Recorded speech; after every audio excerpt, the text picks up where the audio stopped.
கவனம் எது மேல இருக்குது? If you are diverted into some other thing, நீங்க ஒருவேளை வேற காரியத்தை நோக்கி போயிட்டீங்கன்னா உங்களால மோசேவா மாறவே நிறைய நேரம். கண்டிப்பா சொல்றேன், கர்த்தர் உங்ககிட்ட பேச விரும்புவார். கண்டிப்பா சொல்றேன், கர்த்தர் உங்களோட உறவாட தனிப்பட்ட நேரத்தை தேடுவார். அந்த டைவர்ஷனை நம்ம கண்டுபிடிக்காம இருக்க காரணம், பிசாசு நம்ம கவனங்களை திருப்பி கொண்டு இருக்கிறான். கவனத்தை கர்த்தர் எதிர்பார்க்கிறார். இந்த 2025 இந்த AI எல்லாம் இப்ப டெவலப் ஆன காலகட்டத்தில் கர்த்தர் உங்களிடத்திலிருந்து எதிர்பார்ப்பது கவனம். Attention. Attention activates your revelation. உங்களுடைய கவனம் வெளிப்பாடுகளை கொண்டு வரும். அது வரைக்கும் அவனுடைய பேர் வேற, அவனுடைய இடம் வேற, அவன் வாழ்ந்த விதம் வேற, அவன் கிவ் அப் பண்ணியிருக்கலாம், யோசிச்சிருக்கலாம், அவ்வளோதான் முடிஞ்சு, 80 வயசு ஆயிடுச்சு, போச்சு ஆச்சுன்னு எல்லாத்தையும் யோசிச்சிருக்கலாம். ஆனால் கர்த்தருக்கான ஒரு நேரம், கர்த்தர் எப்போ உங்களை அழைப்பாருன்னு நீங்கள் வெயிட் பண்ணிட்டு இருக்கணும். அது சாதாரணமான இடம் இருக்கலாம், நீங்கள் யோசிக்கவே முடியாது இந்த இடத்துல கர்த்தர் வருவாதான், நீங்கள் எப்படி வேணால் ஒரு இடத்துல நினைக்கலாம். அவர் எப்போ வராரோ சாதாரண இடம் பரிசுத்தமான இடமா மாறிடும். சாதாரணமாக இருக்கிற நீங்கள் பயங்கரமான அசாதாரணமான காரியங்களை செய்கிறவர்களாய் மாறிவிடுவீர்கள்.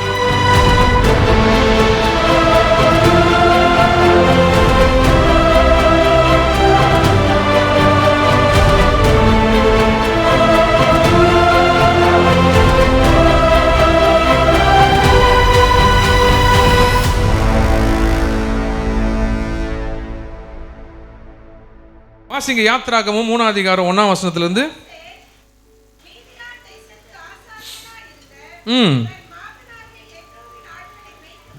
ஹல்லேலூயா. எல்லாம் எடுத்துட்டீங்களா? யாத்ராகமம் 3ஆம் அதிகாரம் 1ஆம் வசனம் வாசிங்க. மோசே மீதியான் தேசத்து ஆசாரியனாய் இருந்த தன் மாமனாகிய ஜெத்ரோ என்கிற எத்ரோ, இங்கிலீஷ்ல ஆங்கிலத்தில் ஜெத்ரோ, தமிழ்ல எத்ரோ என்கிற வாசிங்க ஆடுகளை மேய்த்து வந்தான்.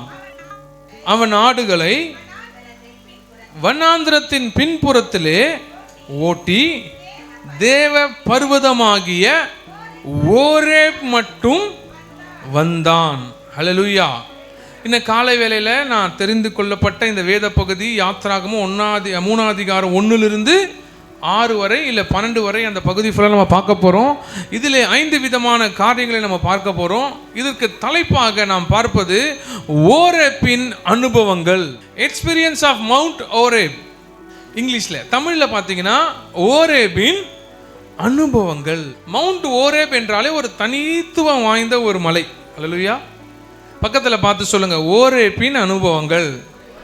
இப்போ உங்களுக்கு தெரியாமல் இருக்கலாம், ஒருவேளை ஓரேப் பற்றி நமக்கு புரியாமல் இருக்கலாம்.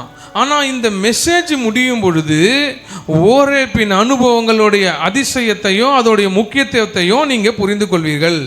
பக்கத்தில் பார்த்து சொல்ல சொன்னேன், என்ன பார்க்க சொல்ல, ஓரேப்பை பற்றி இப்போ தெரியாமல் இருக்கலாம்.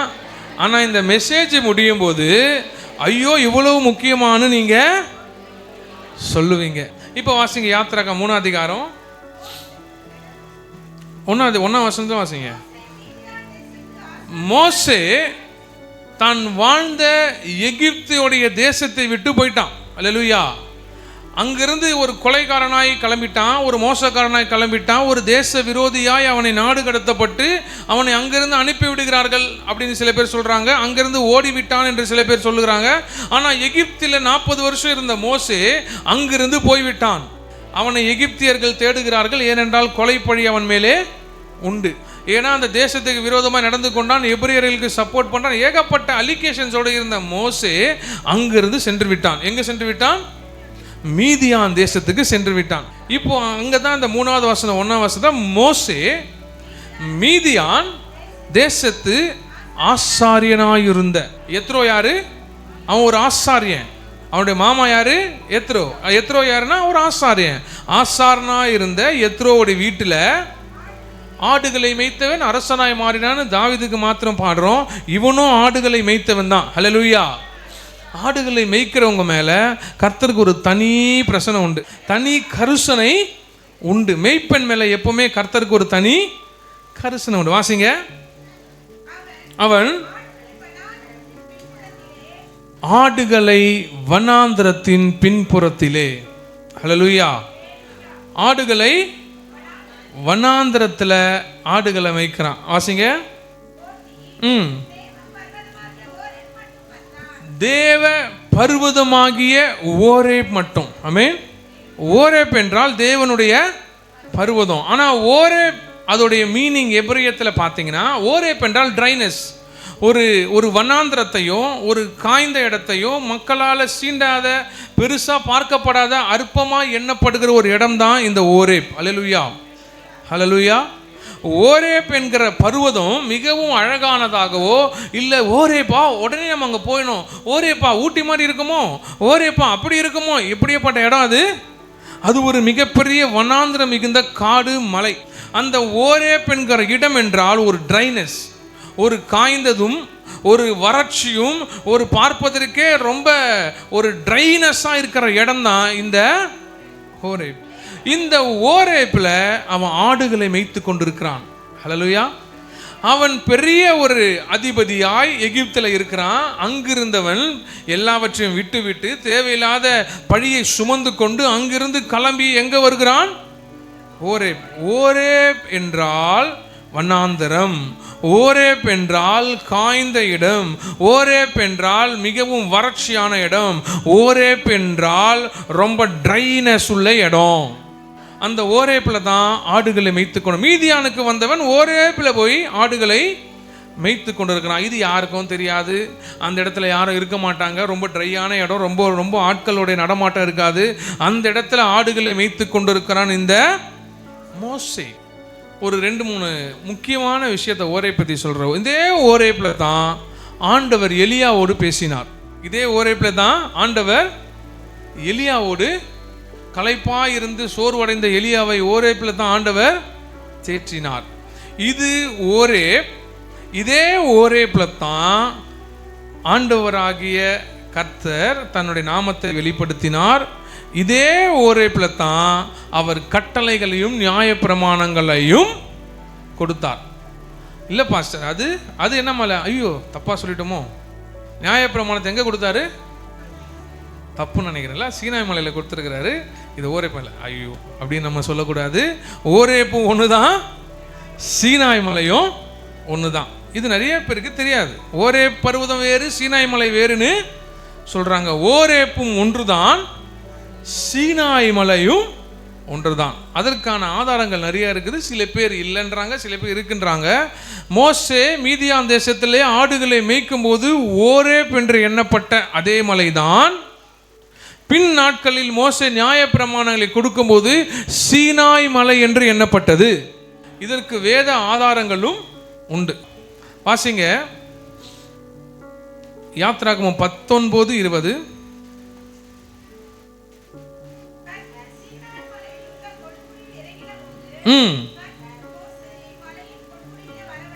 ஹல்லேலூயா. வரவழைத்தார். நோக்கி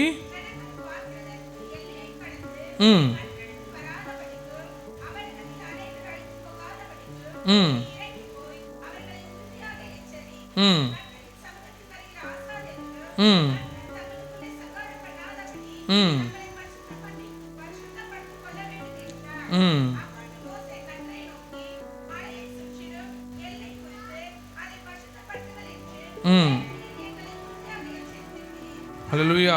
சங்கீதம் 106:19 வாசிங்க. ஹல்லேலூயா.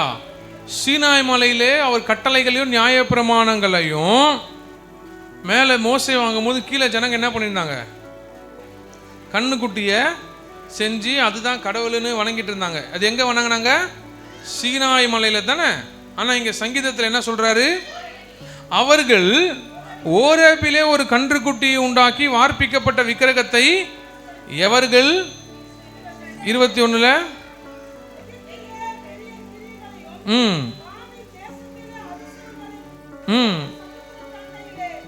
பயங்கரமானவைகளை செய்தவராகிய தங்கள் இரட்சகரான தேவனை மறந்தார்கள். அப்போ இந்த ஓரேப்பின் அனுபவம் ரொம்ப முக்கியம். ஓரேப் மோசே அழைக்கப்பட்ட இடம்.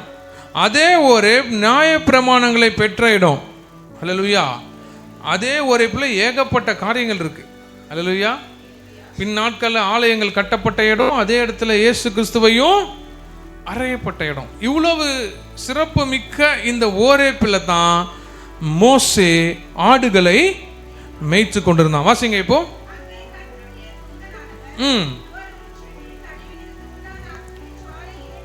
ஹல்லேலூயா, ஹல்லேலூயா. மோசே தன் வேலையை, ஆடு மேய்க்கிற வேலையை வனாந்திரத்தில் செய்து கொண்டிருக்கிறான். முதலாவதாக 5 விதமான காரியத்தை, இந்த ஓரேப் அனுபவங்கள்ல 5 விதமான காரியத்தை நம்ம பார்க்க போறோம். பக்கத்தில் பார்த்து சொல்லுங்க, 5 விதமான காரியத்தை நாம பார்க்க போறோம். முதலாவது காரியம்னா, காட் விசிட்ஸ் இன் ஆர்டினரி பிளேசஸ். கர்த்தர் உங்களை சாதாரண இடங்களிலே சந்திப்பார். இதான் முதல் பாயிண்ட். ஹல்லேலூயா. கர்த்தர் உங்களை சாதாரண இடங்களில் தான் சந்திப்பார். வனாந்திரத்திலே ஆடுகளை மேய்த்து கொண்டிருந்தான் மோசே. எங்க? அவன் ஒரு விசேஷமான இடத்துல while praying அப்படி கிடையாது, while fasting அப்படி கிடையாது. உபவாசத்தில் இருக்கும் பொழுதோ, இல்லை ஒரு செபத்தில் இருக்கும் பொழுதோ, இல்லை ஏதோ ஒரு விசேஷ நாட்களிலோ, இல்லை பண்டிகை நாட்களிலோ, தேவ ஆலயத்திலோ, ஏதோ ஒரு முக்கியமான இடத்துல கர்த்தர் தோன்றவில்லை. அவன் சாதாரணமாக ஏதோ ஒரு இடத்திலே ஆடுகளை மேய்த்து கொண்டிருக்கும் பொழுது, அல்லேலூயா, எத்ரோ என்கிற அவனுடைய மாமாவுடைய ஆடுகளை மீதியான் தேசத்துக்கு போனதுக்கு அப்புறம் வனாந்திரமாகிய ஓரேப் மலையில, ஓரேப் தேவனுடைய பர்வதம் என்கிற ஓரேப்பில் மோசே ஆடுகளை மேய்த்து கொண்டிருந்தான். ஸோ கர்த்தர் உங்களை சந்திக்கிற இடம் சாதாரண இடமா இருக்கும். அனுதினமும் நான் ஒரு இடத்துல வேலை செய்கிறேன், அனுதினமும் நான் டெய்லி ஒரு இடத்துக்கு போகிறேன், அனுதினமும் நான் ஒரு இடத்துல இருக்கிறேன்னா கர்த்தர் அங்கெல்லாம் வரமாட்டார்னு கிடையாது. நான் ஒரு பட்டறையில் வேலை செய்கிறேன், நான் ஒரு ஐடி கம்பெனியில் வேலை செய்கிறேன், நான் ஒரு ஏதோ ஒரு இடத்துல, உங்களுடைய வேலை ஸ்தலம் எதை வேணா இருக்கலாம், அங்கெல்லாம் கர்த்தர் வர மாட்டார். நான் வேலை செய்கிற இடம் அப்படின்னு நினைக்காதீங்க. நீங்கள் எந்த இடத்துல இருக்கிறீங்களோ அந்த இடத்துல கர்த்தர் உங்களை சந்திக்க வருவார். ஹல்லேலூயா. அவன் கொலைப்பழி சுமந்தவனாய் 40 வருஷம் நடந்த காரியத்தை மறந்தவனாய், அவன் பிறந்த உடனே அதிபதியாக அந்த இடத்துல, அங்கே மோசே என்றால் அங்கே ஒரு பெரிய அதிபதியாக காணப்பட்ட ஒரு மோசே, லீடர்ஷிப்புக்குள்ள இருந்த மோசே, எபிரேய ஜனங்களையோ இல்லை எகிப்து ஜனங்களையோ ஏதோ ஒரு ஜனங்களை முதல் 40 வருடங்களை நான் வழி நடத்துவேன் என்று யோசித்து கொண்டிருந்த மோசே, கொலைப்பழி சுமந்தவனாய் சாதாரண இடத்திற்கு, மீதியான் தேசத்துக்கு வந்து ஒரு வனாந்திரத்தில் ஆடுகளை மேய்த்து கொண்டிருக்கிறான். ஹல்லேலூயா, ஹல்லேலூயா. ஆடுகளை மேய்த்து கொண்டிருக்கிற மோசேவை கர்த்தர் பெரிதாக எப்படி கொண்டு போய் அடுத்த இடத்துக்கு கொண்டு போறான்னு தெரியாது. ஆனா சாதாரணமா ஆடை மேய்க்கிறான். நீங்க எந்த இடத்துல சாதாரணமா இருக்கிறீங்களோ, எந்த இடமா வேணா இருக்கலாம், அந்த இடத்துல கர்த்தர் உங்களை சந்திக்கும்படியாய் வருவார். ஹல்லேலூயா, ஹல்லேலூயா. அவருக்கு இடம் முக்கியம் இல்லை, நீங்க இருக்கிற இடம் முக்கியமே. அவருக்கு உங்களை பார்க்கணும்னு உங்க நேரம் வந்துருச்சுன்னா அந்த நேரத்தில் கர்த்தர் உங்களை பார்க்க வருவார். ஹல்லேலூயா. வாசிங்க ஆதியாகமம் 28:16.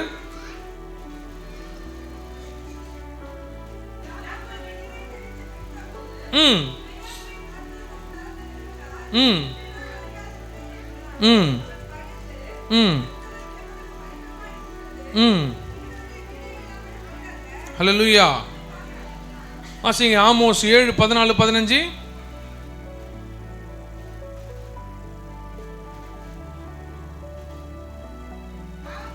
ம் ம் ம் ம்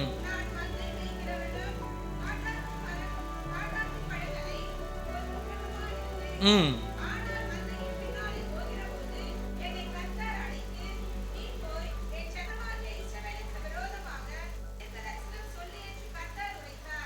ஹல்லேலூயா. மந்தைக்கு பின் போகிற ஆமோஸ் தீர்க்கதரிசியை கர்த்தர் அழைத்தார். யாக்கோபு தூங்கிட்டு இருக்கும்போது கர்த்தருடைய காரியத்தை பார்த்தான். இந்த இடம் அந்த இடம் ஆலயம் பெரிய மகிமையான இடத்துக்குள்ள வந்ததுக்கு அப்புறம் கர்த்தர் என்னை பார்ப்பார்னு கிடையாது. நீங்க எங்க இருந்தாலும் உண்மையாய் கர்த்தரோடு இருப்பீர்களானால் கர்த்தர் அந்த இடத்திலே வந்து உங்களை சந்திக்க முடியும். God visits in ordinary places. Hallelujah. Horeb என்றால் மிகுந்த காய்ந்து கிடக்கிற இடம். ஓரேப் என்றால் ஒரு வனாந்திரத்தின் ஒரு காரியத்தை குறிக்கிறது. ஓரேப் என்றால் மகிழ்ச்சி நிறைந்த ஒரு டூரிஸ்ட் பிளேஸ் கிடையாது. ஓரேப் என்றால் ஒரு வறண்ட வாழ்க்கையை குறிக்கிற ஒரு இடம். அந்த இடத்துல யார் வரப்போகிறா, அந்த இடத்துல என்ன நடக்க போகுது, அந்த இடத்துலலாம் கர்த்தர் வருவாரான்னு யோசித்து இருக்கிற மக்களிடையே மோசே தன் வேலைகளை செய்து கொண்டிருக்கிறான். அந்த இடத்துல கர்த்தருடைய பர்வதத்தில் வந்து சேர்ந்தான் மோசே. நீங்க இருக்கிற இடத்துல எப்படி இருக்கிறோம்? இருக்கிற இடத்துல கர்த்தர் ஒருவேளை நம்மை சந்திக்க வருவாரா? நம் உண்மை உள்ளவர்களா இருக்கிறோமா? நம்ம செய்கிற வேலை சரியா இருக்கிறதா என்பதை நம்ம அனுதினமும் ஆராய்ந்து பார்க்க வேண்டும். வாசிங்க தொடர்ந்து அந்த 2ஆம் வசனம்.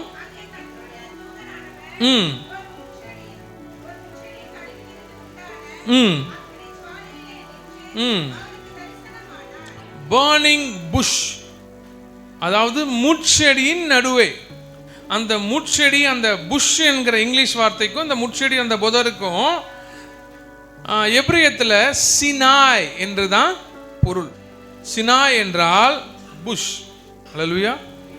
அதனால பின் நாட்கள்ல அந்த ஓரேப் மலைக்கு சீனாய் மலை என்று பெயர் வந்திருக்கலாம் என்று இன்னொரு ஒரு குறிப்பும் இருக்கு. வாசிங்க 2ஆம் வசனம். அங்கே கர்த்தருடைய தூதனானவர்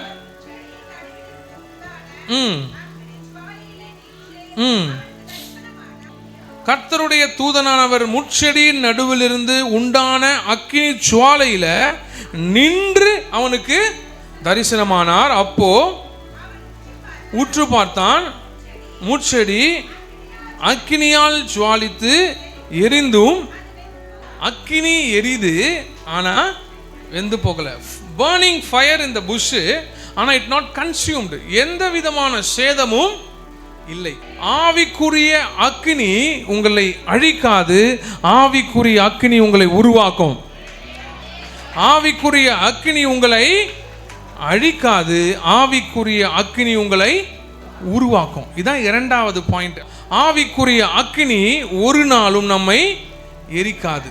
அந்த பர்னிங் புஷ்ல என்னது, அந்த முட்செடி நடுவே எரிகிற அக்கினியை பார்க்கிறான்.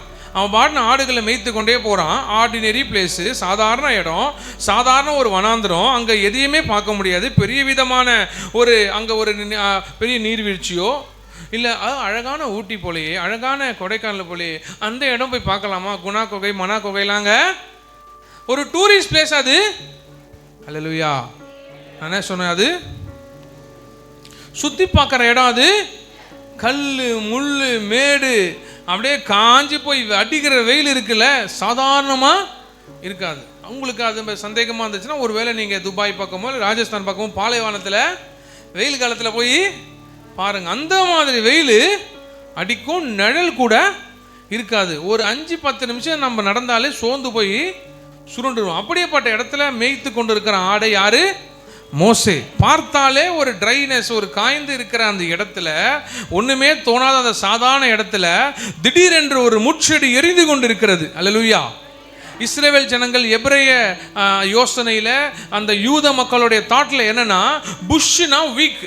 ஐ மீன், இந்த முட்செடி என்றால் ஒரு வீக்கான ஒரு விஷயம், ஒரு புதர், ஒரு சாதாரண விஷயம். ஒரு மழை அடித்தாலோ காற்றடித்தாலோ வெயில் பட்டு காஞ்சி போயிருக்கிற ஒரு முட்செடியில அது அப்படி அதை பார்த்தாலே ஒரு மரத்துக்கு இருக்கிற பெலன் முட்செடி புதருக்கு இருக்குமா? அந்த காய்ந்து கிடக்கிற அந்த புதருக்கு ஏதாவது பலம் இருக்குமா? ஒண்ணுமே இருக்காது. பலவீனம் உள்ள அந்த புதர், பார்ப்பதற்கு அற்பமாய் காணப்பட்ட அந்த புதர், அந்த பார்ப்பதற்கு இது எரிஞ்சு சாம்பல் ஆயிடும், அவ்வளோதான். அவ்வளோ ஹீட்ல காஞ்சி போயிருக்கிற இடத்துல ஒரு நெருப்பு உண்டாயிருக்கிறதே அப்படின்னு மோசே அங்கிருந்து பார்க்கறான். எரியுது, ஆனால் வெந்து போகல. இதை யூதர்கள் என்ன சொல்றாங்கன்னா, கர்த்தர் எதை வெளிப்படுத்தினார் என்றால், இந்த மாதிரி அடிமைதனத்தில், இந்த மாதிரி அந்த புஷ்ஷினாலே வீக்கா இருக்கிற என் இஸ்ரேல் ஜனங்கள், என்னுடைய எபிரேய மக்கள் இவ்வளோ வீக்கா எகிப்தில் இருந்தாலும், அக்கினிமயமான பிரச்சனைகள் அவர்கள் நடுவே வந்தாலும் அவங்க எரிந்து போக மாட்டாங்க.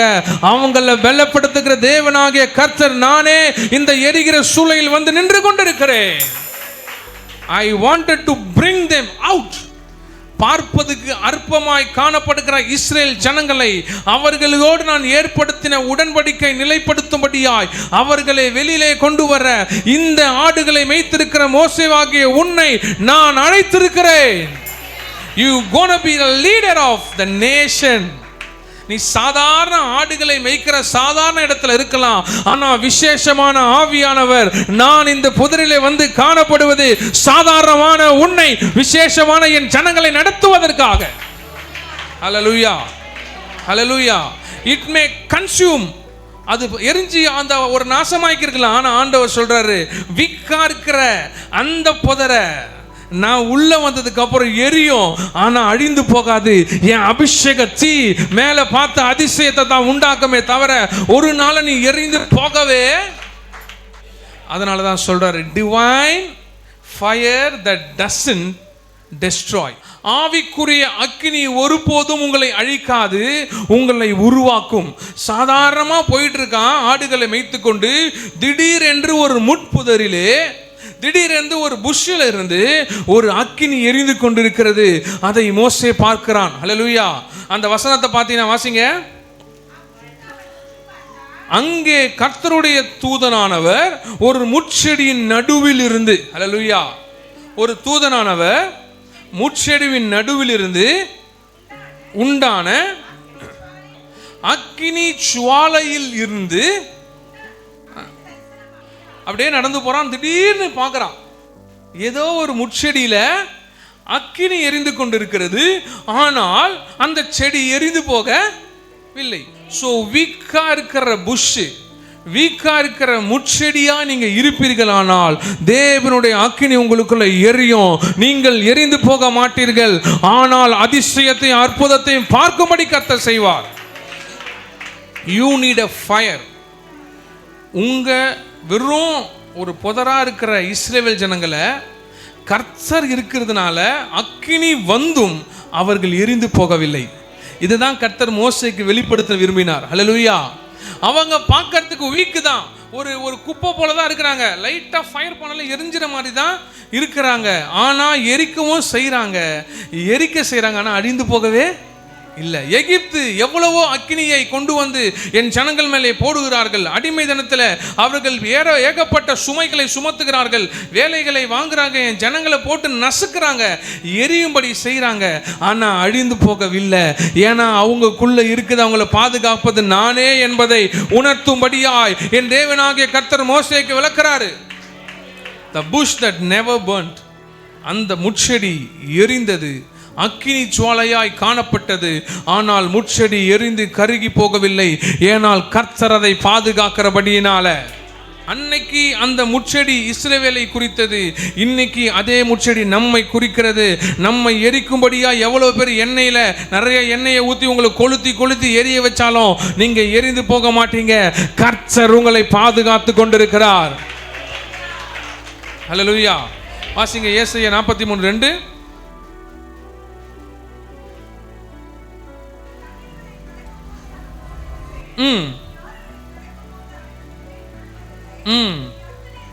நீ அக்கினியில் நடந்தாலும் வேகாதிருப்பாய். ஹல்லேலூயா.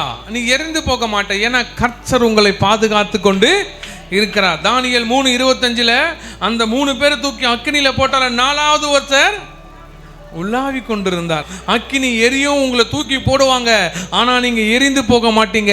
ஏன்னா கர்த்தருடைய அபிஷேகம் உங்களோடு இருக்கிறபடினால எவ்வளவு பெரிய அக்கினி போன்ற நெருக்கடி உங்களை நெருக்கினாலும் you will not burn. வாசிங்க 2 கொரிந்தியர் 4:8-9.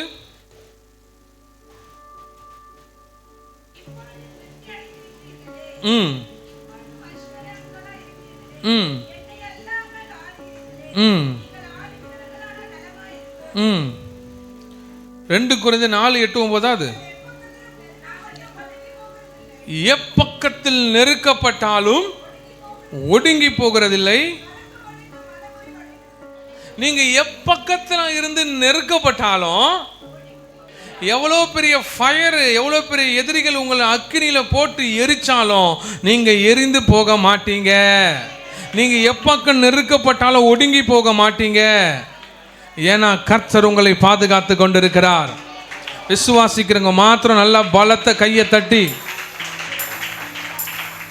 வாசிங்க தொடர்ந்து அந்த யாத்ராகம் 3 அதிகாரம்.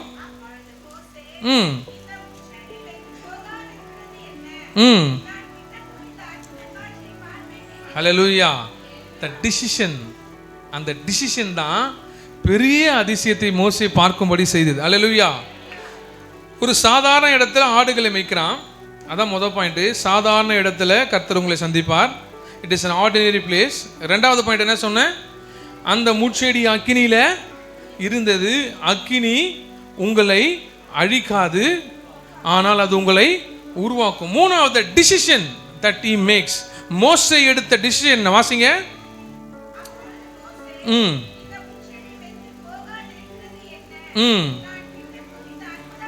நான் கிட்ட போய் அந்த அற்புத காட்சியை, அதுக்கு எபிரேய வார்த்தையில் என்ன அர்த்தம்னா அசூரா நா, அசூரா ஆசேருனா அப்படின்னா நான் போய். he is taking a decision.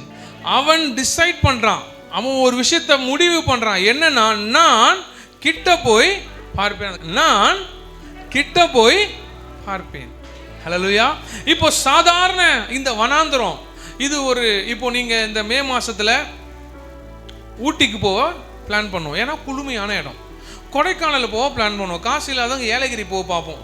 ஒரு அங்கே 5000 ரூபா வருதுன்னா இங்கே 2000 ரூபாயில் முடிஞ்சது. பட்ஜெட்டில் ஏதாவது குளிர் இடத்துக்கு போக ட்ரை பண்ணுவோம். யாராவது மொட்டை பாறைக்கு போக நான் ஒரு 50,000 ரூபாய் செலவு பண்ணி எப்படியாவது அந்த வெயில் காலத்தை அந்த பாறையை நான் பார்த்தணுன்னு யாராவது பாறைக்கு போவீங்களா? பாறைக்கு போக யாராவது ஆசைப்படுவீங்களா? யாருமே ஆசைப்பட மாட்டோம். அப்படி ஒரு அற்பமாக பார்க்கப்படுற இடம் தான் இந்த ஓரேப். இந்த ஓரேப்ல அவன் பாட்டுன்னு ஆடுகளை மேய்த்து கொண்டு போறான். என்ன பண்றான்? ஒரு சாதாரண இடத்துல ஆடை மேய்ச்சிட்டு இருக்கான். அந்த இடத்துல திடீர்னு அதிசயமாய் யாராலையும் பார்க்க முடியாத ஒரு திடீரென்று ஒரு முட்செடி, அந்த முட்செடியில அக்கினி கிளம்புது. அந்த அக்கினி அப்படியே அந்த முட்செடிக்குள்ள அப்படியே எரிந்து கொண்டே இருக்குது. ஆனா முட்செடி எரிந்தும் போகல, நறுக்கியும் போகல, கசங்கியும் போகல, வெந்தும் போகல. அக்கினியும் எரியுது, முட்செடியும் அப்படியே, முட்செடி அப்படியே அங்கேயே இருக்குது. அது வெந்தும் போகவில்லை, எரிந்தும் போகவில்லை. இட் நாட் கன்சியூம்டு, அப்படியே இருக்கு. பார்த்த உடனே அதிசயமா பார்க்கறான், என்ன இது முட்செடி எரிஞ்சிட்டு இருக்கு. இப்போ 2 விதமான டிசிஷன் அவன் எடுக்கலாம். ஒன்று ஹே ஹே ஹே ஆடை மேய்ச்சிக்கிட்டு அந்த முட்செடியை பார்த்துட்டு ஓ ஓகே ஓகே ஹே அப்படின்னு அவன் போகலாம். ஹல்லேலூயா, ஹல்லேலூயா, ஹல்லேலூயா.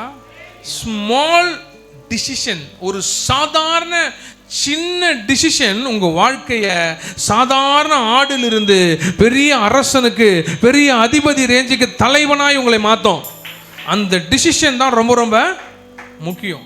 அவன் அந்த ஆடை மேய்ச்சிட்டு அப்படியே நடந்து அவன் பாட்டுன்னு போயிருந்தானா இன்னைக்கு மோசேக்கு பதிலாக வேற ஒரு பேர் அங்க இருந்திருக்கும். அவன் ஒரு டிசிஷன் எடுக்கிறான். அப்பொழுது மோசே அந்த முட்செடி வெந்து போகாதிருக்கிறது என்ன, நான் கிட்ட போய் அந்த அற்புத காட்சியை பார்ப்பேன்.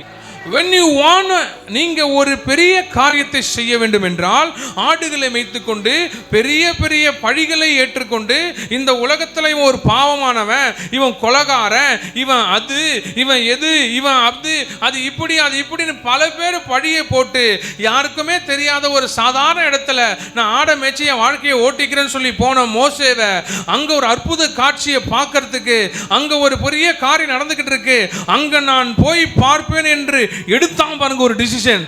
அதுதான் எபிரேயத்துல அஷுரானா, அப்படின்னா செல்ஃப் மேக்கிங் டிசிஷன். தானாகவே அதை போய் பார்க்க வேண்டும் என்று அவன் நினைக்கிறான். யாருமே அங்க போயிட்டு அங்க ஜெத்ரோ, அந்த எத்ரோ என்கிற மாமா நீ எப்படியாவது அதை போய் பார்த்துறா, அங்க போய் பார்த்து உனக்கு ஏதாவது பண்ணிக்கோ அப்படின்னு யாரும் அவனை சொல்லல. இது மாதிரி ஒரு நாள் கர்த்தர் அங்க வருவாரு, நீ அந்த வாய்ப்பை உற்றாதுன்னு யாரும் முன்னாடி அவனுக்கு, நான் சொல்ல வர்றது உங்களுக்கு புரியுதா? நோபடி ப்ரீடிஸ்டைன்ட், அதாவது முன்னாடியே அவனுக்கு இது யாரும் சொல்லிக் கொடுக்கவும் இல்லை, அந்த இடத்துல இருந்து யாரும் உந்தவும் இல்லை. அவனாக ஆடு மேய்த்து கொண்டிருந்த அவன், நான் கிட்ட போய் அந்த அற்புத காட்சியை பார்ப்பேன்.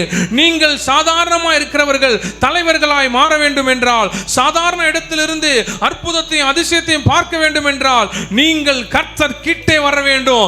அற்புத காட்சியை பார்க்க நீங்கள் கிட்டே வந்தால் தான் கர்த்தர் உங்களுக்கு காட்சி அளிப்பார். ஹல்லேலூயா. ரொம்ப தூரத்தில் அந்த காட்சிகள் இருந்திருக்கலாம், ரொம்ப தூரத்தில் அந்த அதிசயத்தை பார்த்திருக்கலாம். அந்த அதிசயத்தை அற்புதத்தை பார்த்தவன் கடந்து போல கிட்ட போ ஆசைப்பட்டான். உங்களை ரட்சிப்புக்குள்ள கொண்டு வர கர்த்தர் ஒரு அதிசயத்தை காண்பித்திருக்கலாம். உங்களை வேற இடத்துல மோல்டு பண்ணும்படியா, வேற இடத்துல உங்களை கொண்டு போகும்படியா, வேற அதிசயங்களை பார்க்க உங்களுக்கு ஒரு பெரிய அற்புதத்தையோ அதிசயத்தையோ ஏதோ ஒரு காரியத்தை காண்பித்திருக்கலாம். ஆனால் யுவர் டிசிஷன் இஸ் வாக்கிங் ஸ்ட்ரெயிட்டை தவிர நீங்க பக்கத்தில் ஆண்டவர் காண்பித்த இடத்துக்கு போகல. அதனால தான் உங்களால் மோசேவா மாற முடியல. நீங்கள் மோசேவை போல மாற வேண்டும் என்றால், மோசேவை போல எல்லா குணத்திலும் வளர வேண்டும் என்றால், கர்த்தர் காண்பிக்கிற அந்த அற்புதமான இடத்துல, அதிசயமான இடத்துல கிட்டி போய் அந்த அற்புதத்தை பார்ப்பேன் என்று நாம் கடந்து போக வேண்டும். If you R not going near, அந்த அற்புத காட்சியை பார்க்க மோசே செல்லவில்லை என்றால் காரியம் வேற மாதிரி இருந்திருக்கும். ஹல்லேலூயா. தி ஸ்மால் டிசிஷன், ஒரு சின்ன முடிவு மோசேவுடைய தலையெழுத்தை மாற்றினது. கொலை பாதகன் என்ற பழியை சுமந்து கொண்டிருந்த மோசே, அது வரைக்கும் கர்த்தருடைய நாமத்தை அறியாத ஜனங்களுக்கு கர்த்தருடைய நாமம் இன்னது என்று நாமத்தை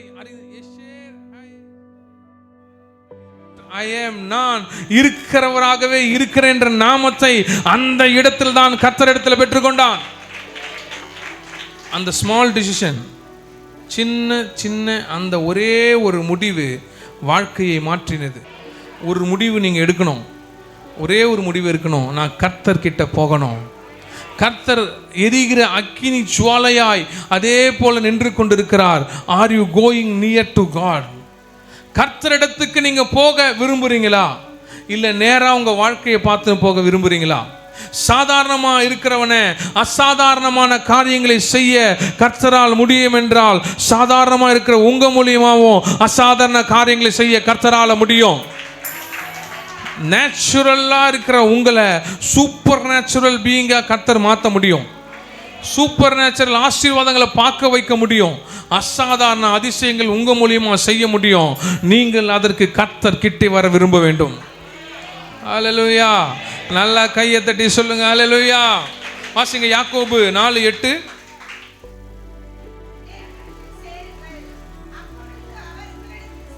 அல்லேலூயா. மோசே அந்த புஷ் கிட்ட, அந்த முட்செடி கிட்ட போக விரும்பினான்.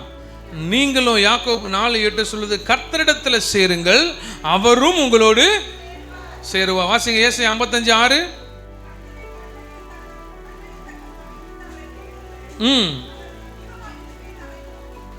ஹல்லேலூயா. கர்த்தரை கண்டடைகிற சமயத்தில் அவரை தேடுங்கள். ஹல்லேலூயா. நீங்க அவர் அந்த புஷ் அங்கே எரியுது. மோசே பார்த்தவொடனே, பாப்பா சீக்கிரம் வா, ஐயோ வாப்பான்னு கூப்பிட்டாரா? ஒரு கை மாத்திரம் மேலே மோசே வா வா சீக்கிரம் வா வான்னு கூப்பிட்டுதா? ஹல்லேலூயா. உங்களையும் கையில் கூப்பிடாது, இப்படி வா வா வான்னு. நாங்கள் தான் சபையிலேருந்து கூப்பிடுவோம், வாங்க சிஸ்டர், வாங்க பிரதர், சபைக்கு எப்படியாவது வந்துருங்க. நம்ம தான் ஆண்டவர்லாம் மேலேருந்து இப்படிலாம் எரியும், அற்புதமாக இருக்கும், காட்சியாக இருக்கும், அக்கினிமயமாக இருப்பார். நம்ம தான் அவர்கிட்ட தேடி போகணும். அல்லேலூயா. அவர் வந்தார், பாடுவோம், நான் தேடி போகவில்லை என்ன தேடி. அதெல்லாம் கரெக்டு தான், அது ரட்சிப்புக்காக. அதுக்கப்புறம் சத்தியத்தில் நீங்கள் பூர்ணமடைய வேண்டும் என்றால் நாம் தான் அனுதினமும் அந்த வார்த்தையை தேடி போகணும். எங்கோ தூரமாக வாழ்ந்த நம்மளை கிட்ட கொண்டு வந்துட்டாரு. பிரகாரத்துக்கு வெளியில உங்களை பிரகாரத்துக்குள்ள கொண்டு வந்துட்டாரு. இப்போ சத்தியத்தை நோக்கி நம்ம தான் நடந்து போகணும். எரிகிற அந்த அக்கினி வார்த்தை என்கிற வெளிச்சம் அங்க இருக்குது. அது கிட்ட நம்ம போனாதான் கர்த்தர் மறு உத்தரவு அருளுவார். வாசிங்க மத்தேயு 4:19-20.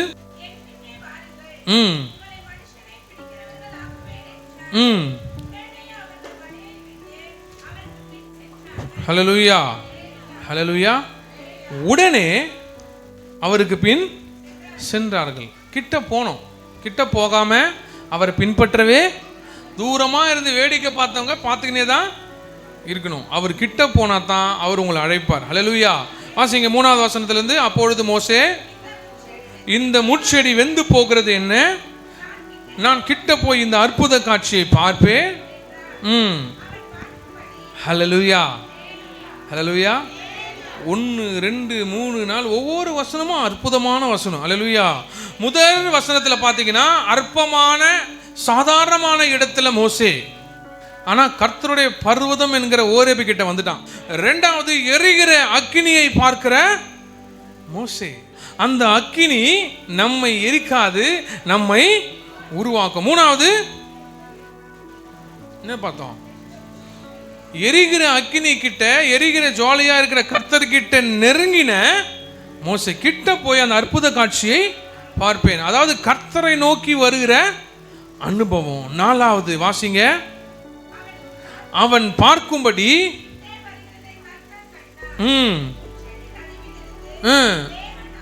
ஆண்டவர் அங்க எரிகிற அக்கினி ஜுவாலையாய் முச்செடியில் இருக்கிறாரு. இங்கே மேய்த்து கொண்டு இருக்கிறான். அங்கு இருந்தவனே போயிட்டானா, அப்படியே அவரும் போயிருப்பார். அங்கிருந்து அவன் போல அப்படியே திரும்பி கர்த்தர் கிட்ட வரான். இதுவரைக்கும் நான் ஆடுகளை மேய்த்து கொண்டிருந்தேன், இப்பொழுது அற்புத காட்சியை பார்த்த உடனே அந்த அற்புத காட்சியை நோக்கி வருகிறேன். அவன் வருவதை கர்த்தர் பார்த்து மகிழ்ச்சி அடைகிறார். அல்லேலூயா. எந்த நோக்கத்துக்காக அவன் அழைச்சாரோ அந்த நோக்கம் நிறைவேற போகிறது.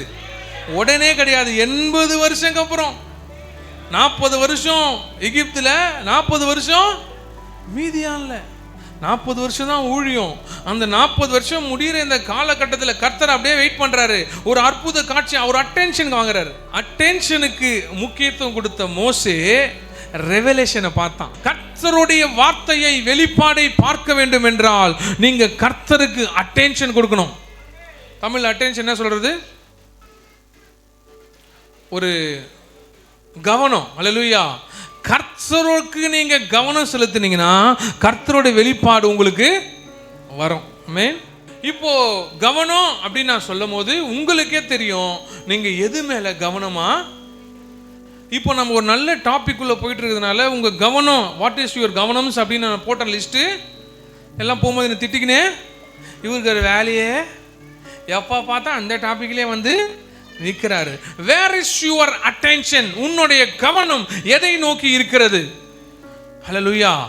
நான் சொல்ல வேண்டிய அவசியம் இல்லை. நீ என் பின் பேஜை எடுத்து என் கவனம் எது மேல இருக்குது அப்படின்னு ஒரு 10 பாயிண்ட் போட்டனா அதுல கடவுள் வரவே மாட்டார்.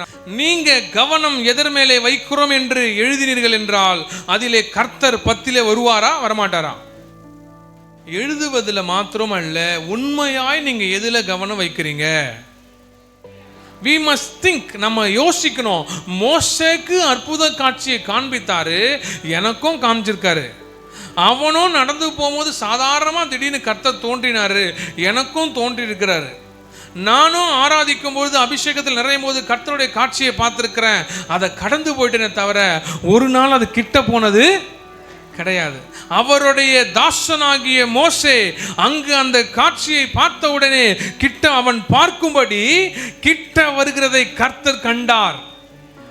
கர்த்தர் மோசேயை கண்டவுடனே அவருக்கு ஒரு ஆனந்தம், ஒரு பூரிப்பு. அவர் எதற்காக இவனை அழைத்தேனோ அதற்காக அனுப்ப போகிறேன், என் தாசன் எனக்காக வருகிறான் என்று கர்த்தர் என்ன பண்றாருன்னா முட்செடி நடுவில் இருந்து தேவன் அவனை நோக்கி. ஹல்லேலூயா. வாசிங்க. கர்த்தர் உங்க பேரை கூப்பிடணும்னா, வானத்தையும் பூமியும் படைத்த என் தேவனாகிய கர்த்தர் மோசே மோசே என்று அவனை கூப்பிட காரணம் அவன் எடுத்த அட்டென்ஷன், அவன் காண்பித்த கவனம். கர்த்தர் பக்கமாய் தன் கண்களை திருப்பினதினாலே, அந்த அற்புத காட்சியை நோக்கி அவன் நடந்ததினாலே கர்த்தர் அவன் பெயரை மோசே மோசே என்று ஆர்வமாய் கூப்பிட்டார். இதெல்லாம் நம்ம யோசிக்கணுங்க.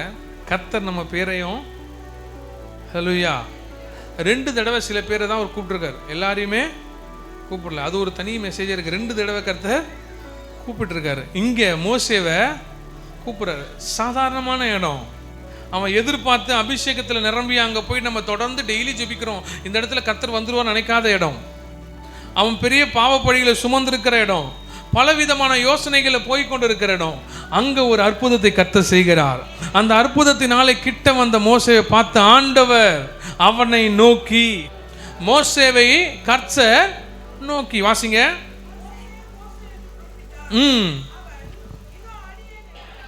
கர்த்தர் மேல் வைக்கிற கவனம் கர்த்தருடைய வார்த்தையை கேட்க செய்யும். தேவனுடைய வார்த்தையை நான் கேட்க வேண்டும் என்று விரும்புகிற ஒவ்வொரு விசுவாசியும் கர்த்தர் மேல கவனத்தை வைக்க வேண்டும். கவனமில்லாத விசுவாசியாய், கவனமில்லாத ஜெபமாய், கவனமில்லாத வாழ்க்கையை வாழ்வோமே ஆனால் கர்த்தருடைய வார்த்தையை கேட்கவே. எத்தனை பேரோடு கர்த்தர் பேசி கொண்டிருக்கிறார்? நல்ல கரங்களை தட்டி கர்த்தருக்கு மகிமை செலுத்துவோமா? மோசே கவனமா இருந்தான். மோசே சாதாரண இடத்துல இருந்தான். மோசே அக்கினி ஜுவாலையை பார்த்தான். மோசே தன்னுடைய பாதையை கிட்ட போய் பார்க்கணும்னு நினைச்சான். மோசே கர்த்தருக்கு கவனம் செலுத்தினான். அவன் கிட்ட போய் பார்க்கணும் மாத்திரம் அல்லாம கவனமாய் சீக்கிரமா அங்க கரெக்டா கர்த்தர் இருக்கிறான்னு தெரிஞ்சு கவனத்தோடு அங்க போனான். போன உடனே கர்த்தர் அவன் வருகிறதை கண்டு மோசே மோசே என்றார். ஹல்லேலூயா. கர்த்தர் உங்களையும் கூப்பிடணும்னா நீங்க கவனம் கர்த்தர் மேல வைக்கணும். பக்கத்துல பார்த்து சொல்லுங்க, நீங்க கவனம் கர்த்தர் மேல வைக்கணும், எது மேலேயும் வைக்க கூடாது. அதனால தான் நான் ஏற்கனவே சொல்றேன், if someone attracted by the keyboard he is gone case. ஹல்லேலூயா. ஒருவன் சபைக்கு வந்து கீபோர்டு மேல கவனம் செலுத்துவானா அவன் அழிஞ்சிருவான். ஒருத்தன் பேடு மேல கவனம் செலுத்துவானா அவனும், ஒருத்தன் மியூசிக் மேல கவனம் செலுத்துவானா அவனும், ஒருத்தன் ஆடியோ மேலேயோ இல்லை யாரோ ஒருத்தர் வேற ஏதாவது மேலே கவனம் செலுத்துவார்களே. ஆனால் நான் இதெல்லாம் ரொம்ப பாலிஷ்டா சொன்னேன். எப்படி சொன்னேன்? ரொம்ப உங்களை காயப்படுத்தக்கூடாது, கர்த்தருடைய வார்த்தை முக்கியமான வார்த்தை போய்கிட்டதுனால தேவையில்லாத வார்த்தை பேசக்கூடாதுன்னு ரொம்ப பாலிஷ்டா நல்ல முறையில் சொல்றேன். கீபோர்டு, மியூசிக்கு, ஸ்பீக்கரு, அது கிளீனிங்கு, ஏசி, அந்த மாதிரி காரியங்களை ஒருவன் கவனம் வைப்பானே ஆனால் அவன் காலி ஆயிடுவான், அவன் வேஸ்ட் ஆயிடுவான். ஒருத்தன் வார்த்தை மேலே கவனம் வைப்பானே ஆனால் அவன் மோசே, தாவீது, பெரிய பெரிய பரிசுத்தவான்கள் நிகராய் வாழும்போதே உணரப்படுவான். You must keep your focus on word, not anything else. மற்றதெல்லாம் ரெண்டாவது தான். கேமராவா இருக்கட்டும், கீபோர்டா இருக்கட்டும், எதுவா இருக்கட்டும், எது மேலையும் உன் ஆசையை வைக்காத. உன் நேசம் இயேசு கிட்ட மாத்திரம் தான் இருக்கணும். உன் நேசம், உன் பாசம் கர்த்தரை நோக்கி தான் இருக்கணும். வெறு வரலையா, இவரு வரலையா, அங்க வந்துட்டாங்களா, இங்க வந்துட்டாங்களா அப்படின்னு எது மேலையும் எவரு மேலையும் எதை குறித்தும் உன் பாசம் போகக்கூடாது. உன் அட்டென்ஷன் இஸ் வெரி இம்பார்ட்டன்ட். உன்னுடைய கவனம் ரொம்ப முக்கியமானது. உன் கவனம் யார் மேல? யார் மனசுல? யாரு? அவருக்கு என்ன பேரு? அவர் பேர் தான் இயேசு. என் மனசுல இயேசு, உன் மனசுல யாரு? அவருக்கு என்ன பேரு? இயேசு. அவர் தான் இயேசு, அவர் தான் இயேசுன்னு சொல்ற அளவுக்கு தைரியம் யாருக்கு இருக்கு? நம்ம மனசுல இயேசு இருந்தா நீ எரிக்கப்பட்டாலும் நீ எரிந்து போக மாட்ட. உன்னை சுத்தி நெருப்பு வந்தாலும், உன்னை சுத்தி அக்னிமயமான காரியம் வந்தாலும், நீ இப்போ கை தட்டாம இருந்தாலும் கர்த்தர் உன்னை பாதுகாக்க வல்லவரா இருக்கிறார். அக்னி நடுவே அவர் எரிந்து போகவே. உன் கை தட்டு கர்த்தர் எதிர்பார்க்கலமா? உன்னையே கர்த்தர் எதிர்பார்க்கிறாரு. உன் கை தட்டை எதிர்பார்க்கல சகோதரா, உன்னையே எதிர்பார்க்கிறாரு. கர்த்தர் உன்னை மாற்றுவார், நீ மாறுவ. இந்த வசனம் உண்மையுள்ள வசனம், சத்தியம் உள்ள வசனம். கர்த்தர் ஒரு நாள் உன்னை மாற்றுவார். இது மாற்றக்கூடிய வல்லமை உள்ள ஒரே மருந்து என் வேதம். ஹல்லேலூயா. nothing can change you, only the word will change you. சத்தியம் மாத்திரம் தான் உங்களை சேஞ்ச் பண்ண முடியும். தலை குனிவதற்காக நான் சொல்லவில்லை, உன் தலையை நிமித்துவதற்காக சொல்லுகிறேன். கேட்டு இந்த ஒரே தடவை மோசே அட்ராக்ஷனோட கர்த்தர் பக்கம் நடந்து போனா.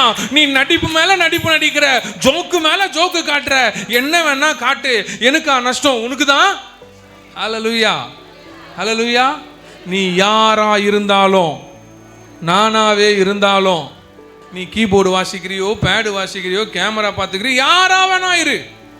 If your attention missing from God, you are gone case. Hallelujah. இல்ல பாஸ்டர், எனக்கு இங்கிலீஷ் தெரியாது. புரிஞ்சவங்களுக்கு புரியும், புரியாதவங்களுக்கு இப்போ புரிய வைக்கிறேன். உன்னுடைய கவனம் கர்த்தர் மேல இல்லாவிடில் you are nothing. நீங்க ஒரு சம்திங்கா இந்த உலகத்தில் தெரிய வேண்டும் என்றால், இவ்வளவு காலத்திற்கு பிறகும் இந்த மோசேவை குறித்து பேசிக் கொண்டு இருக்கிறோம் என்றால், அவன் எடுத்த ஒரே decision, I want to seek my God. அங்க எரிந்து கொண்டிருக்கிற அந்த புஷ்ஷை நான் கிட்ட போய், அந்த ஒரு நிமிஷம் தாங்க அவன் எடுத்த டிசிஷனு. அதனால தான் இன்ன வரைக்கும் பார்த்துட்டு இருக்கோம். நம்ம கையில வேதம் ஒன்று இருக்கிறதுனா அந்த ஒரே பர்வதத்தில் கிடைச்சது தாங்க. அதை தான் இன்ன வரையும் நம்ம சுமந்துக்கிட்டு இருக்கோம். இஃப் இஸ் நாட், அங்க போய் அவன் அதை பார்க்கல, வேதம் நம்ம கையில இல்லை. அந்த இடத்துல நிறைய பேருக்கு தெரியாத மிகப்பெரிய வெளிப்பாடு அந்த இடத்துல இருக்கு. அந்த இடத்துல ஆண்டவர் பார்க்குறாரு.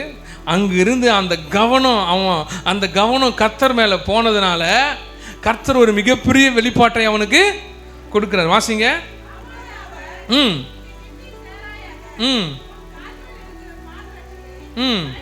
ஹல்லேலூயா. 1 சாமுவேல் 3:10.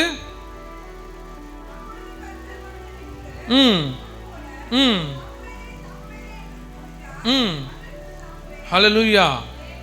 கர்த்தர் உங்களை எடுத்து பயன்படுத்த விரும்பினால் உங்களை பெயர் சொல்லி அழைப்பார். I am not talking to one person. நல்லா நினைச்சிக்காதீங்க. ஒருத்தருக்காக இவர் பேசுற நினைக்காதீங்க. ஒருத்தருக்காக நான் பேசவே இல்லை. ஹல்லேலூயா.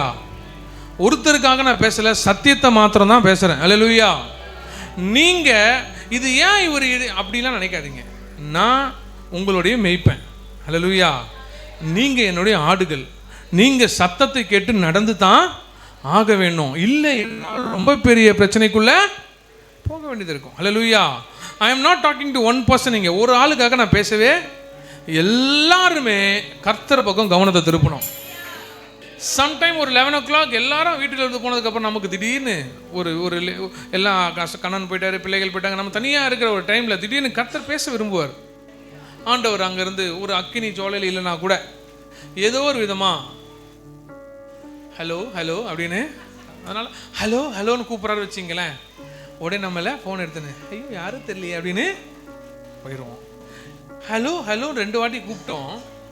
ஆண்டவர் ஒரு நிமிஷம் இருங்க, 11 மணிக்கு ஷார்ப்பாக ஜி தமிழ் வச்சேன், ஒரே ஒன்று தான். அதை பார்த்துட்டு டிசிஷன், நீ நாளைக்கும் வருவேன், ஈவினிங் கூட உனக்கு கூடுவாங்க, அப்புறமா பார்த்துக்கிறேன் அப்படின்னு நீங்கள் கடவுள்கிட்ட கூட அப்புறமா பார்த்துக்கிறேன்னா, அந்த 11 மணி நேரத்தில் கர்த்தர் உங்களோடு பேச விரும்புகிறாருன்னு தெரிஞ்சு உங்கள் சிந்தையில் உங்களோட கான்சியஸில் வந்ததுக்கப்புறம், if you are diverted into some other thing, நீங்கள் ஒருவேளை வேற காரியத்தை நோக்கி போயிட்டீங்கன்னா உங்களால் மோசேவா மாறவே நிறைய நேரம். கண்டிப்பாக சொல்கிறேன், கர்த்தர் உங்ககிட்ட பேச விரும்புவார். கண்டிப்பாக சொல்கிறேன், கர்த்தர் உங்களோடு உறவாட தனிப்பட்ட நேரத்தை தேடுவார். அந்த டைவர்ஷனை நம்ம கண்டுபிடிக்காம இருக்க காரணம், பிசாசு நம்ம கவனங்களை திருப்பி கொண்டு இருக்கிறான். பைபிள் எங்க இருக்குன்ற கவனம் இருக்காது, போனில் சார்ஜ் இல்லைன்ற கவனம். நைட்டில் தூங்கி திடீர்னு தடுக்குன்னு இருந்து என்னடா எதாவது ஆயிடுச்சா, இல்லை இல்லைம்மா சார்ஜ் போட மறந்துட்டேன். கவனம் எது மேல இருக்குது? இது நான் சொல்றது நடக்குதா இல்லையா? பிசாசு இப்படிதான் நம்மளை வஞ்சித்து வருகிறான். கவனத்தை கர்த்தர் எதிர்பார்க்கிறார். இந்த 2025 இந்த AI எல்லாம் இப்ப டெவலப் ஆன காலகட்டத்தில் கர்த்தர் உங்களிடத்திலிருந்து எதிர்பார்ப்பது கவனம். attention activates your revelation. உங்களுடைய கவனம் வெளிப்பாடுகளை கொண்டு வரும். மிகப்பெரிய வெளிப்பாடுகளை கர்த்தர் உங்களுக்கு கொண்டு வருவார், நீங்கள் கர்த்தருக்கு கவனம் செலுத்துவீர்களானால். I wanted to see தானியேலை போல நான் தரிசனத்தை பார்க்க வேண்டும், நான் யோவானை போல பெரிய பெரிய வெளிப்பாடுகளை பார்க்க வேண்டும். கர்த்தர் எனக்கு கடைசி கால காரியத்தை எனக்கு காண்பிக்க வேண்டும் என்றால் நீ கர்த்தர் மேலே கவனமா இருக்க வேண்டும். எத்தனை முன்னாடிலாம் அடிக்கடி எங்கள் அப்பா கிட்ட மற்றவங்க கிட்ட என்கிட்டலாம் வந்து சொல்லுவாங்க, நாங்கள் இந்த காலத்தை பார்த்தோம். சில பேர் சுனாமி எல்லாம் முன்னாடியே பார்த்த ஆட்களெல்லாம் உண்டு.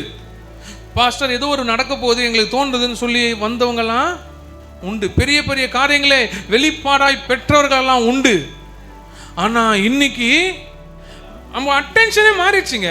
ஒரு நாள் ஒரு சண்டே வந்துட்டோம்னா, ஈவினிங் வந்துட்டோம்னா நம்ம எப்படி அந்த வெளிப்பாடுகளை பார்க்கணும், அந்த ஊழியர் வாயிலிருந்து புறப்படுகிற அந்த வெளிப்பாடுகள், அவர் எடுக்கிற காரியங்கள் எப்படி இருக்கும், நம்ம எப்படி தரிசனத்தை பார்க்கணும், இந்த 7 நாள் நம்ம எப்படி இருக்க போகிறோம், கர்த்தருடைய ஜெபத்தில் நாங்கள் ஜெபிக்க போகிறோம், ஜெபத்தில் வெளிப்பாடுகளை பார்க்க போகிறோன்ற கவனம் இன்னைக்கு இல்லை. நம்முடைய கவனம் எங்கே இருக்குதுன்னு நமக்கு தான் தெரியும். இன்னைக்கு நல்ல நாள், இன்னைக்கு அமாவாசையும் இல்லை, பௌர்ணமியும் இல்லை, கர்த்தருடைய பரிசுத்த நாள், நல்ல நேரம் கட்ட நேரம் இல்லாத நாள். நமக்கு நல்ல நேரம் இல்லை, எல்லாம் கர்த்தராலே உண்டான. This is the day that Lord has made. இது கர்த்தரால் உண்டான நாள், இதிலே மகிழ்ந்திருக்கும் அப்படின்னு சொன்ன வசனத்தின் பிரகாரமா நம்ம எதை யோசிக்கிறோம்னா, இன்னையிலிருந்து நான் கர்த்தர் மேலே கவனம் செலுத்த போகிறேன், நான் கவனமாய் செபிக்க போகிறேன், கவனமாய் வெளிப்பாடுகளை பார்க்க போகிறேன், கவனத்தோடு என் வாழ்க்கையை நடத்த போகிறேன், என் இருதயத்தில் கவனமாய் கர்த்தரை பாதுகாக்க போகிறேன். ஆவியானவருடைய அந்த அக்கினி என்னைக்குள்ளே வந்து நான் எரிகிறதை ஜனங்கள் பார்க்க வேண்டும். கர்த்தர் நமக்குள்ள வந்துட்டு ஆட்டோமேட்டிக்கா நம்ம எதிரிங்க அடங்கிடுவாங்க. வாசிங்க அந்த வசனம் 3ஆம் அதிகாரம்.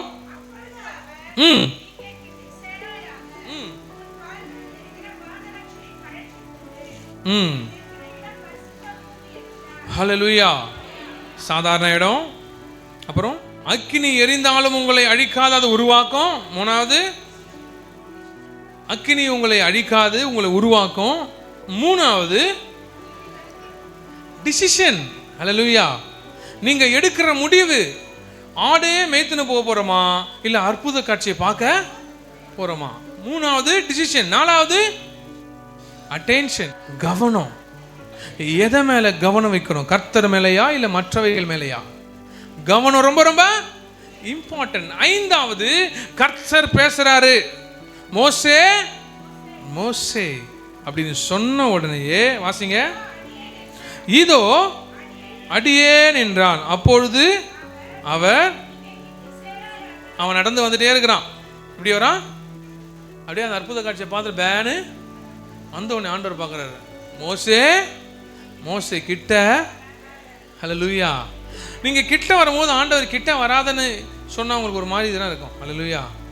ஆனா அவர் ஏன் சொல்ற ஒரு காரணம் இருக்கு. வாசிங்க. ஹல்லேலூயா.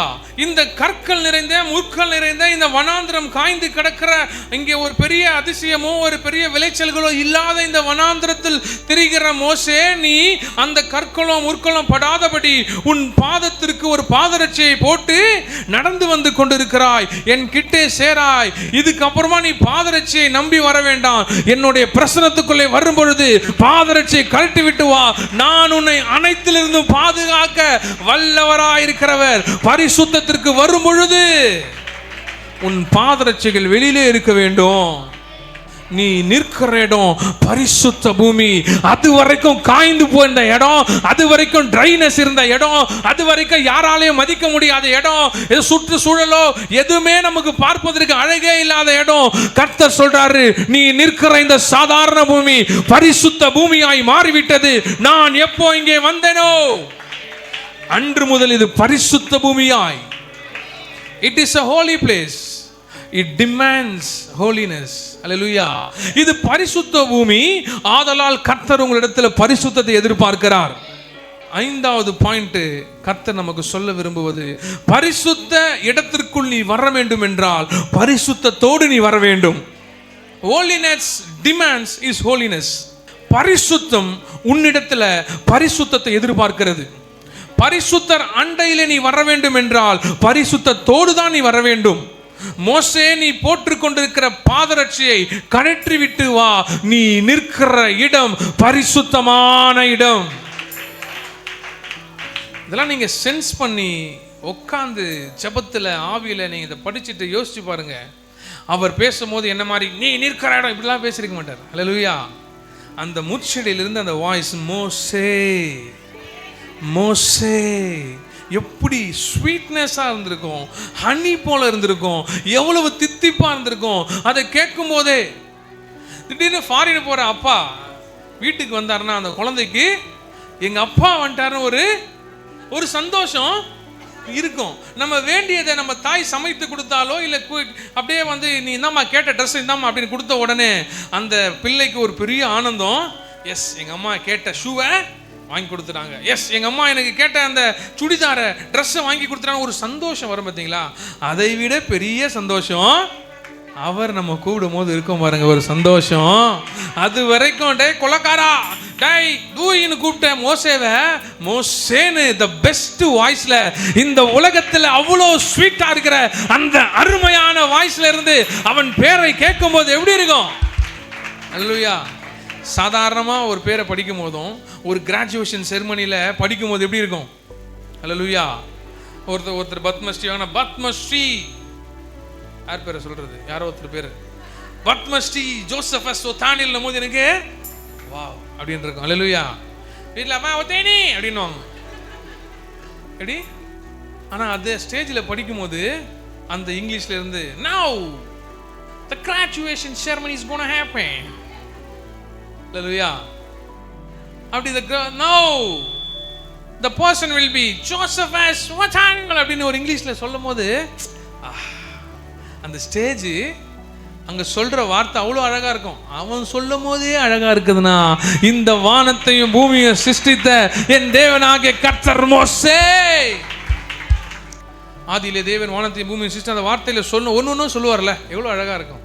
அந்த அந்த அந்த விரலால் அவர் எழுதி அந்த சீனாய் மலையில் ஒரு வார்த்தைகள் புறப்பட்டு விரல் வந்து எழுத எழுத அந்த கம்பீரமாக அந்த நாங்கள் வந்த ஈவினிங் வந்து உங்களுக்கு தெரியும், இடி முழக்கம் சத்தம் எழும்ப எழும்ப எக்காலம் உயர உயர அவருடைய ஒரு வாய்ஸு அவ்வளோ கணீர் இருந்துச்சான். இதை மோசே விளக்கல எப்படி இருந்திருக்கும் நமக்கு தெரியல. அங்கே அந்த வாய்ஸ் மோசே மோசே அந்த ஸ்வீட்னஸோடு அவனை கூப்பிடும் பொழுதான் அதோ அடியேன் அப்படின்னு சொன்ன உடனே வாசிங்க 5ஆம் வசனம்.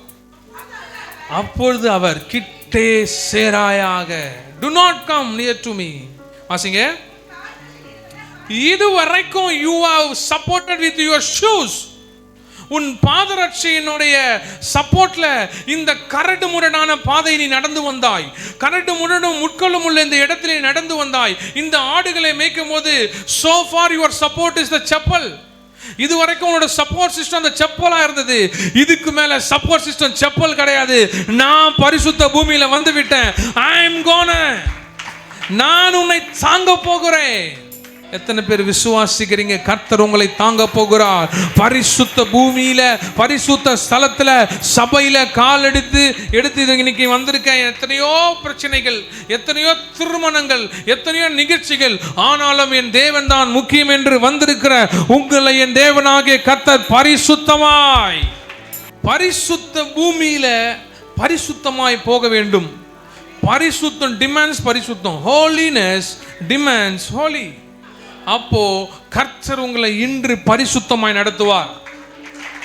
Very very important. அந்த 5 விதமான காரியம் ரொம்ப ரொம்ப இம்பார்ட்டன்ட். வாசிங்க யோசுவா 5:15.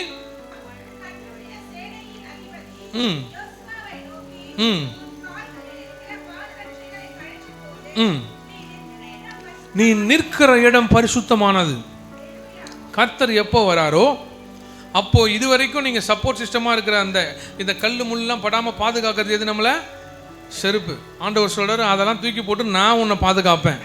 மொத்த பாதுகாப்பு என்கிட்ட தான் வரும். நீ எதை நம்பியோ, செருப்பை நம்பி, அதை நம்பி, இதை நம்பிலாம் வராது. எதை நம்பி வரணும்? கர்த்தரை நம்பி வந்தால் முழுமையாய் வந்து விட வேண்டும். இன்னும் வாசிங்க தொடர்ந்து. இந்த 5 முடிச்சுட்டேன், இந்த காரியத்தை முடிச்சு வாசிங்க 6ஆம் வசனம்.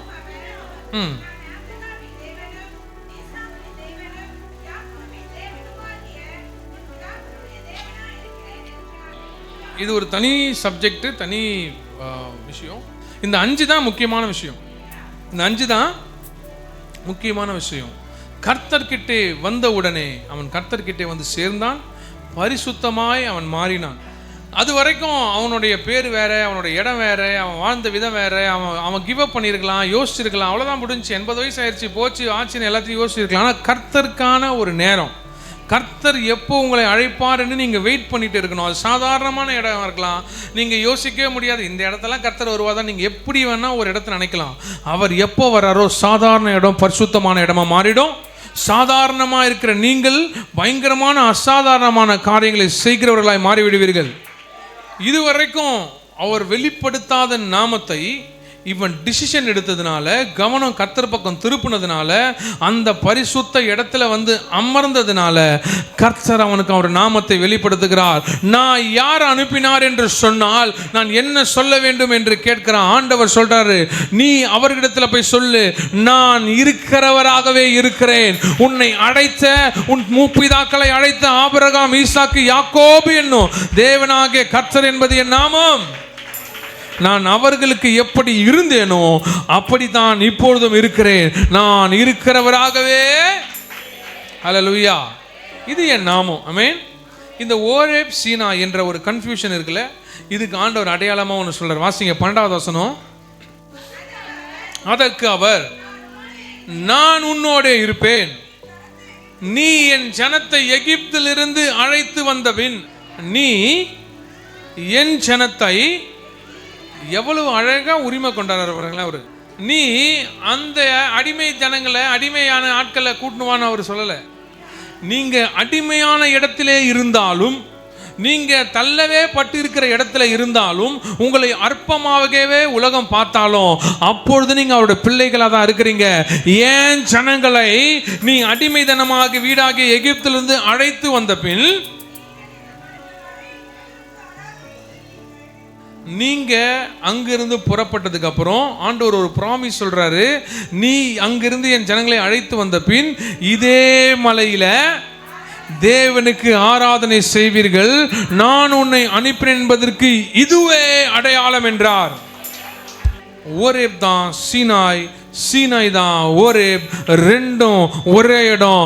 கர்த்தர் முட்செடியில வெளிப்பட்டதும் ஒரே இடம். சீனாய் மலையில அவருடைய நியாயப்பிரமாணங்கள் கொடுக்கப்பட்டதும் அதே இடம். எந்த இடமா இருந்தா என்ன பாஸ்டர்னு கேக்குறீங்களா? அந்த இடத்துடைய முக்கியத்துவம் அவ்வளவு முக்கியம். அல்லேலூயா. ஓரேப்புடைய அனுபவம் நமக்குள்ள வேணும். ஓரேப்புடைய அனுபவங்கள் இருந்துச்சுன்னா மோசே போல நீங்க பெரிய பெரிய அற்புதங்களை செய்யலாம். கர்த்தருடைய வார்த்தையை கேட்கலாம். அல்லேலூயா. எனக்கு தெரிஞ்சு மோசேயை போல கர்த்தருடைய வார்த்தையை கேட்டவருக்கு யாருமே அவர் சாயலை கூட பார்த்தவங்க இல்லை. ஏன்னா மோசே தான் அதை பண்றான். ஏன்னா சின்ன ஒரே ஒரு கவனம் கர்த்தர் பக்கம் திரும்பினதுனால இவ்வளோ பெரிய அதிசயங்களை எல்லாம் அவன் பார்த்தான். கர்த்தருடைய கையின் விரல்கள் வந்து அந்த கட்டளைகளை எழுதுவதை பார்த்தான் மோசே. அவருடைய பிரமாணங்களை கையில ஏந்தினான் மோசே. கற்பலைகளை எடுத்தான் மோசே. கர்த்தருடைய ஜனங்களை வழி நடத்தினான் மோசே. இது வரைக்கும் நம்ம ஃபாலோ பண்ணி வருகிற இந்த வேதாகமத்தை எழுதி கையில கொடுத்தான் மோசே. மோசே கர்த்தருடைய கரத்தில் எடுத்து பயன்படுத்தப்பட்ட பாத்திரம். காரணம் அவனுடைய கவனம். 5 விதமான காரியம் உங்களுக்குள்ள இருக்குமையானால் உங்களையும் கர்த்தர் எடுத்து நடத்துவார். கர்த்தர் உங்களை ஆசீர்வதிப்பார். மோசேயை விட பெரிய காரியங்களை செய்வீர்கள். எல்லாம் முழங்கால் படிடுவோமா? Try place. எமோஷனலா நான் ட்ரையா இருக்கிறேன். என் சிந்தையில நான் ட்ரையா இருக்கிறேன். என் வாழ்க்கையில நான் ட்ரை, ரொம்ப காய்ந்து வனாந்தரத்தின் வாழ்க்கை.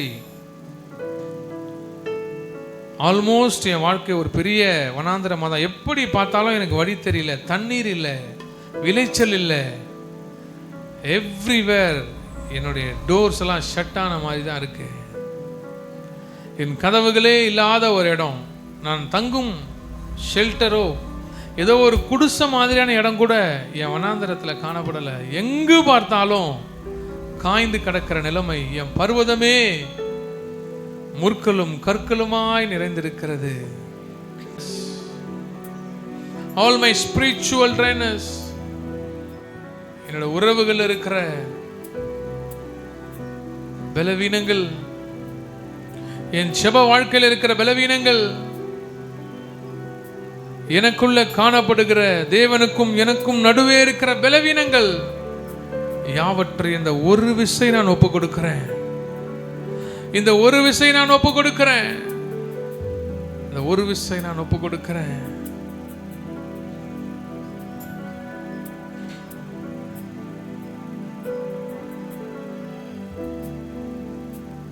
ஒப்பு கொடுங்களா பார்ப்போம். There is no other time. There is no other way. There is no other place. இங்கதான் அங்கதான்லாம் கிடையாதுங்க. கர்த்தர் wanted to come into your life. அவர் உனக்குள்ள வர விரும்புகிறார். பரிசுத்தப்படுத்த விரும்புகிறார். கர்த்தர் இந்த நாளிலே உங்களை ஆசீர்வதிக்க விரும்புகிறார். Take your time. சுவாசியே, உள்ளத்தின் ஆழத்திலிருந்து அப்பா நான் ஒப்பு கொடுக்கிறேன். மோசே எடுத்த அந்த சிறிய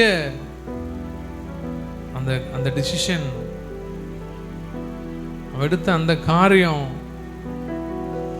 கர்த்தர் கனப்படுத்தினீங்கல்ல, இந்த ஒரு விசை என்னையும் நீங்க கனப்படுத்த முடியாது.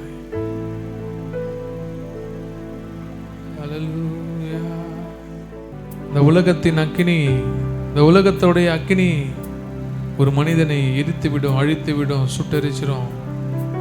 ஆனா கர்த்தரிடத்திலிருந்து வருகிற அக்கினி எங்களை பாதுகாக்கும், எங்களை அபிஷேகத்துக்குள்ள நடத்தும், எங்களோடு இருக்கும் என்பதை நாங்கள் விசுவாசிக்கிறோம்ப்பா. மோசே பழிகளை சுமந்தவனாய் வாழ்க்கையே வனாந்திரமாய் ஏதோ ஒரு காரியத்தை, அழைப்பில்லாத பிடிக்காத ஏதோ ஒரு காரியத்தை செய்து கொண்டிருந்தான். கர்த்தருடைய நாள் அவனிடம் வந்தது. கர்த்தரே அவனிடத்தில் இறங்கி வந்தார். இந்த 80 ஆண்டு காலம் நான் அவனை நடத்தி வந்தேன். ஏதோ நான் வேற இடத்துக்கு 40 வருஷம் வந்துட்டேன்றதுனால கர்த்தர் அவனை மறந்துடலைங்க, அவனை மறந்துடல. வனாந்திரம் அவனுடைய முடிவல்ல, வனாந்திரம் அவன் ஆயத்தப்பட்ட இடம். வனாந்திரம் அவ்வளவுதான், இதான் நம்ம வாழ்க்கைன்னு அவன் நினைக்கல. அவனுக்கு தெரியாது கர்த்தர் அவனை ஆயத்த பண்ணி கொண்டிருந்தார். வனாந்திரத்தில் அவனை ஆயத்த பண்ணி கொண்டிருந்தார். மிகப்பெரிய வேலை உனக்காக காத்திருக்கிறது. அடுத்த 40 வருடங்கள் என் ஜனங்களை மேய்க்க, என் ஜனங்களை நடத்த, பெரிய அற்புதங்களையும் வாதைகளையும் அப்பா தேசங்கள் மேலே உன்னை நான் அனுப்ப போகிறேன். பெரிய காரியத்திற்கு உன்னை தயார் பண்ணி கொண்டிருக்கிறேன் என்று மோசேக்கு அதுவரை தெரியாது. வனாந்திரம் முடிவென்று நினைத்து கொண்டு இருந்திருப்பான். ஆனா வனாந்திரத்துல தான் he is preparing மோசே. இயேசு கிறிஸ்து ஊழியத்தை ஆரம்பிப்பதற்கு முன்பாக வனாந்திரம் மிகப்பெரிய பாடங்களை நமக்கு கற்பிக்கும். வனாந்திரம் வாழ்க்கையே வனாந்திரம் தான் பாஸ்டர். எந்த இடத்துலயுமே செழிப்பேன்னு யோசிக்கிறீங்கன்னா, மோசேவை அழைத்த என் தேவனாகிய கர்த்தர் அவனை எப்படி தயார் பண்ணினாரோ வனாந்திரத்துல, உங்களையும் அதே வனாந்திரத்துல தயார் பண்ணி கொண்டிருக்கிறாரு. அவர் அந்த வனாந்திரத்தை உங்களுக்கு கொடுத்திருப்பது உங்களை அடித்து அங்கேயே முடிப்பதற்காக அல்ல. வனாந்திரத்தில் ஒரு நாள் முட்செடி எரியும், ஒரு நாள் அக்கினி ஜுவாலை எரியும், ஒரு நாள் அதிலிருந்து வார்த்தைகள் புறப்படும், ஒரு நாள் அதிலிருந்து கர்த்தருடைய அழைப்பு உனக்கு வரும். அந்த முட்செடியில் இருந்து எப்படி கர்த்தர் மோசேவை அழைத்து அனுப்பினாரோ அதே போல அழைப்பு உனக்காக வரும். அதே போல கர்த்தர் உன்னை நடத்துகிற நாள் வரும். அந்த முட்செடி நடுவே அவன் உண்மையாய் கர்த்தரிடத்தில் திரும்பினபடியால் எரிந்து கொண்டே இருப்பே, எப்போதுமே உமக்கா என் ஜீவன் பிரியும் வரை எரிந்து கொண்டே இருப்பே, எரிந்து கொண்டே இருப்பே, எப்போதுமே உமக்கா என் ஜீவன்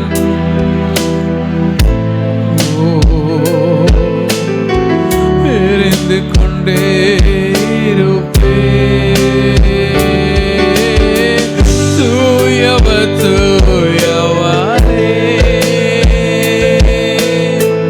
துதிக்கு பாத்திரரே, ஆறுதல் நீர்தானையா. தூயவர் தூயவரே, தூயவர் தூயவரே, துதிக்கு பாத்திரரே, ஆறுதல் நீதானையா. ஷேச்சேமே சரணம். ஹல்லேலூயா. வழுவாமல் பாதுகாக்கிற பிதாவுடைய அன்பும் ஆண்டவர் ரட்சகருமாகிய இயேசு கிறிஸ்துவின் கிருபையும் பரிசுத்தாவின் அன்யோன்யமும் ஐக்கியமும் இன்றும் என்றும் சதா காலம் நம்மோடு இருப்பதாக. என் ஆத்துமாவே, என் முழு உள்ளமே, என் ஆத்துமாவே, கர்த்தர் செய்த சகல உபகாரங்களையும் மறவாதே. அல்லேலூயா, அல்லேலூயா.